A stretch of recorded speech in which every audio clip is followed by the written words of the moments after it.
Starting fresh in Story of Seasons, Grand Bazaar sounds so simple, right? But the truth is, this game hides a few beginner traps that aren't obvious until you've already lost time, money, or even entire weeks of progress. I made all of those mistakes my first time around, but now that I've lived through a full year in the game, I finally know what I'd do differently. So if you want to skip the stress and make the most of your early days, let me walk you through what I'd start over in Grand Bazaar and why. First would be collecting wood and processing lumber as early as you can. I'm not even kidding.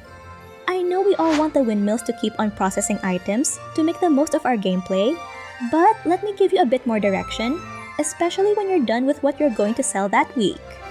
We upgrade our tools in the windmills, and as we unlock more windmills, we get higher levels of upgrade. And the requirements of those higher levels are no joke. While I wasn't speedrunning it, it took me a whole season to just get the lumber requirements. Let's use the hatchet for example because you should always upgrade it first. It's the most useful and gives higher chances of gemstones if you upgrade it. One of the requirements for the orichalcum hatchet is to get 10 ultimate lumber. And, bear with me, to create 1 ultimate lumber, you would need 5 sturdy lumber. And to create the sturdy lumber, you would need 5 lumber. To create 1 lumber, you would need 5 wood. That's a total of 1,250 wood just for that upgrade. Upgrades going up to the orichalcum level aren't even counted. I am not trying to intimidate you or tell you to get the upgrade as fast as you can, but that you can prepare for it as early as week 1, so you won't have to rush it by the time you get to that point. Later on, you will unlock Wonder Stones, which can help in producing more, but that's already late mid-game. If you're able to get the yellow Wonderstone from Felipe's Fineries, you'll get an additional item for every 5 output, which can help tremendously if you weren't able to prepare early on.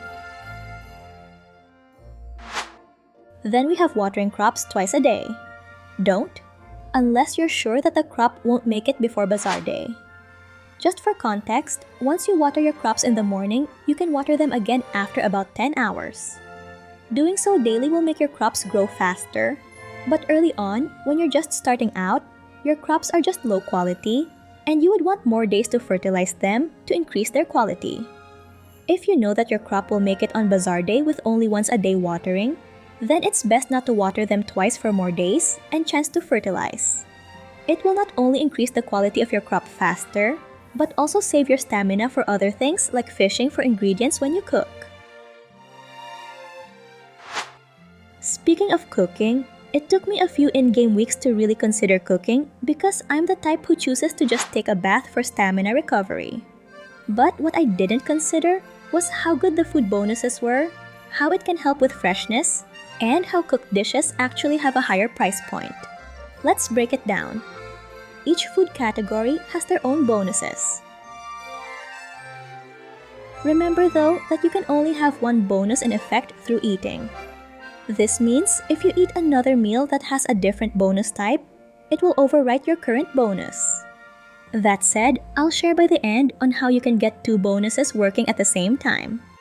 You can get recipes from eating a meal, completing requests, and checking out the villager's home. Buying meals from the cafe and stalls is probably where you get most of the recipes. You can see here if you have learned the recipe or not, and if creating requires cooking tools. You can buy cooking tools from Garen's Construction. He'll be unlocked once you reach Bazaar Rank 3. Cooking is also a good way to reset item freshness and clear up your storage, aside from processing items in the windmills. If you're not aware, spoiling items can be used as an ingredient, and the cooked meal will be perfectly fresh once again.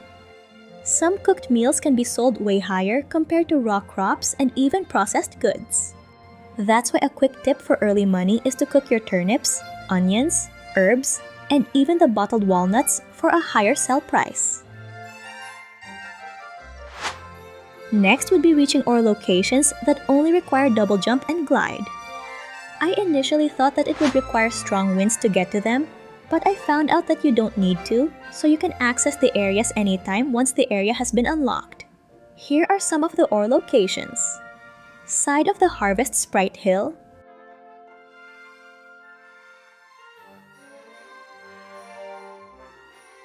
area by the yellow windmill.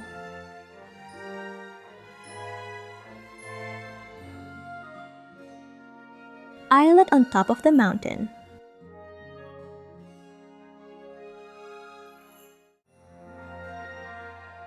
Beside the peak of the mountain, this one might need a bit of wind.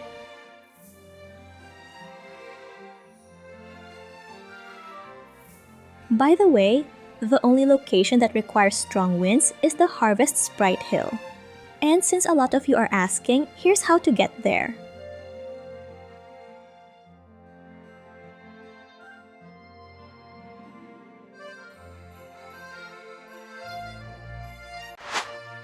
Then we have to uproot trees.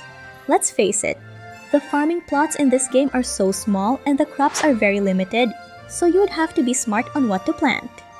That said, if you're not too keen on planting a lot of crops just yet, or you have no funds for seeds, you can plant the free tree seedlings we get early on. You can always uproot them if you need the space. Uprooted trees don't have a freshness indicator, so they don't rot and can be left at the storage indefinitely.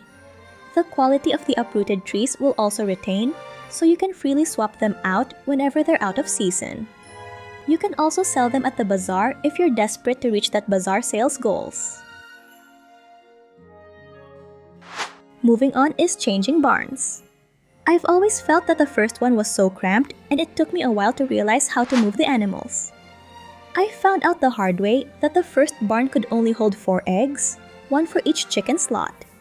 And the thing is, I sometimes forget to collect them. If you only have a few chickens, the new egg will just move to the next egg slot. However, if it is full, you won't get new ones. When the animals are out grazing, push the large animals you want to move into the new barn, and they will stay there. For chickens, just pick them up and drop them inside the new barn. You can buy animals at Ramon's Critters at the bazaar. You can find a young and adult version, with the young animal being cheaper. If you have limited funds, a younger animal would be a better choice. However, you should consider that they would still need to grow to an adult to start giving out products. I would recommend always buying a cow first for requests and sales reasons. By the way, if you want clothes early, buy the white sheep and white alpaca.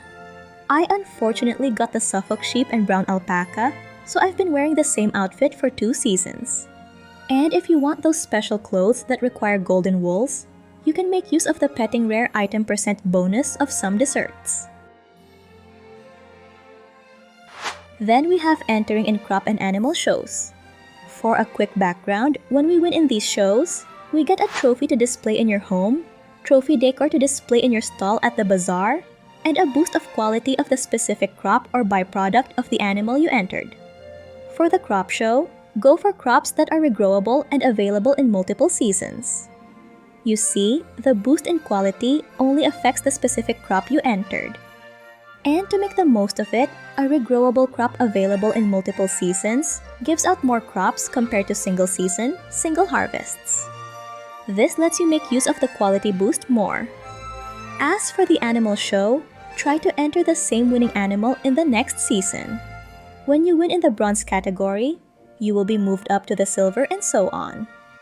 This means the prizes are also of better quality. If you win silver rank early on, you will unlock a better trophy decor for your stall at the bazaar, which has the Big Spenders Up bonus. It's definitely one of the better bonuses that can be accessed early in my opinion. This will also work for the crop show. Oh, and if you're finding these tips helpful so far, a like on the video would mean a lot. It helps me know this kind of cozy guide is useful for you. Moving on is to collect your flowers when you're making honey on the last day of the season. This way, you won't lose them and can still use them in making processed goods. No waste here. When transitioning in between seasons, you can place mint for the bees as an alternative because they are available in every season while you're still growing those seasonal flowers. Next is to befriend Kagetsu, at least to green hearts, even when you're not aiming to romance her. Kagetsu is unlocked when you reach Bazaar rank 3. She is the shrine maiden that stays in the mountains, which could be too out of your way. But hear me out. She actually gives you a random bonus per day. And as I mentioned earlier, the bonuses in this game are actually pretty decent and not to be slept on. This is the only time, at least in my gameplay, that you could have two bonuses working together. To befriend her, you can give her soy milk, any soy items, or just your everyday farm crops. And if you want to take your Grand Bazaar gameplay even further, I've got you covered. In my next video, I go over 7 beginner mistakes that slowed me down, and one that almost ruined my first bazaar. Click over and let's make sure you don't hit the same bumps I did.